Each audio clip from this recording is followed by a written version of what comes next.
plusieurs capsules sur Zoom. On se voit enfin en présentiel. Et aujourd'hui, une nouvelle capsule, donc on va parler de la psycho-énergétique et des enfants ou adolescents. Donc en quoi la psycho-énergétique peut aider les enfants ou les adolescents à atteindre de troubles, on va dire, du sommeil, de l'attention, d'irritabilité. Donc déjà, est-ce que tu peux nous en dire un petit peu plus sur les troubles visés? Oui. Donc les troubles visés chez les enfants, il peut y avoir beaucoup de problèmes d'hyperactivité, problèmes de concentration, que les orthophonistes nomment aussi TDA, TDAH, voilà, tout ce genre de problèmes, les dyslexies, les dysorthographies. Donc ça va aider à améliorer en soutien avec les orthophonistes justement, parce que souvent ce sont des connexions neuronales qui ne se sont pas mises en place ou qui ne sont pas encore matures pour être mises en place. Et en psychoanalytique, nous avons des protocoles précis justement pour aider à cela. J'ai eu par exemple un jeune de 13 ans qui faisait pipi au lit, tout ça parce qu'il avait des connexions neuronales qui n'étaient pas mises en place correctement. Et au bout de 2-3 séances, il n'a plus du tout eu d'énurésie. Après, ça peut être vraiment la concentration, les enfants qui sont hyperactifs, ils sont réaxés.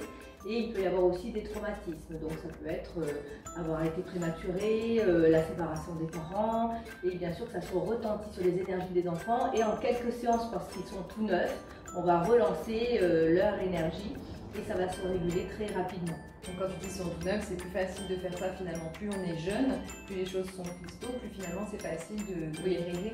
Et il peut y avoir des soucis aussi pendant la grossesse, des choses qui ont aussi son post-prénatal. Tout à fait. Ça peut être, j'ai eu une maman qui avait vécu un gros orage et un arbre était tombé sur sa voiture alors qu'elle était enceinte. Donc on a pu travailler après avec l'enfant qui a grandi, ses peurs, parce que dès qu'il y avait un orage, sa fille du coup avait des crises de panique alors qu'elle était in utero. Voilà, donc ça peut être aussi ce genre de choses-là.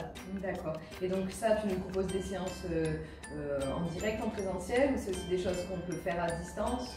On peut le faire à distance, en présentiel c'est toujours mieux, surtout pour une première séance. Après, une fois que je connais l'énergie de l'enfant ou de l'adolescent, c'est vrai que on peut le faire aussi à distance, il n'y a pas de souci. Pourquoi ça va plus vite chez l'enfant aussi? C'est parce qu'ils ont une énergie toute neuve, mais aussi parce que justement chez eux, ils n'ont pas de point de vue, ils n'ont pas de jugement. Nous, on a toujours ce jugement, ouais, ça va marcher, ça va pas marcher, eux pas du tout. Et ils sentent tout de suite du coup dans leur corps que ça leur fait du bien. Donc souvent les enfants disent maman, papa, je veux retourner chez Céline. Après, ils sentent pour eux quand est-ce qu'ils ont besoin de revenir pour vraiment retrouver une énergie dans leur corps et un apaisement. Et ça, finalement, ça leur ouvre des portes pour plus tard, des choses nouvelles et des outils Tout à fait. auxquels les adultes ne pensent pas forcément. Bien sûr. Et eux, ça les ancre dans quelque chose de nouveau et très tôt. C'est ça. Et puis ils sont très ouverts à cela parce qu'ils voient que quand ils viennent, il n'y a pas de point de vue sur eux, surtout les adolescents qui vivent beaucoup de jugements au collège, etc. Où il y a un peu de concurrence, de compétition dans les devoirs, dans les habits, dans plein de choses. Et là, ils sont dans un espace de non-jugement et de bienveillance où ils peuvent vraiment se livrer. Et donc déjà, ils ont cette possibilité de parler. Donc, souvent, quand ils viennent, ils ne veulent pas parler. Et puis quand ils voient que finalement, c'est très ouvert, ils arrivent à pouvoir se confier et à repartir beaucoup plus léger et aussi beaucoup plus axés, ce qui fera qu'ils se concentreront mieux aussi au niveau des devoirs, ils seront plus posés à la maison et ça se retentit aussi du coup sur toute la famille forcément. Et est-ce que tu penses que c'est important quand on va faire un processus sur un enfant que la famille suive, les parents, pour voir si du coup il n'y a pas des choses aussi qui peuvent interférer au niveau familial ou Alors tout dépend si c'est un problème précis à l'enfant, ou c'est vraiment lui qui a un problème de concentration, donc là ça le concerne. Si c'est quelque chose de plus familial, c'est vrai que plus ils sont nombreux dans la famille à faire des séances, plus ça ira vite en fait. Et ils seront dans la compréhension aussi de ce qui se passe aussi au niveau de l'enfant. Et oui, et du coup, comme ils seront tous dans une énergie positive, donc bien sûr on va ressentir un apaisement plus rapidement.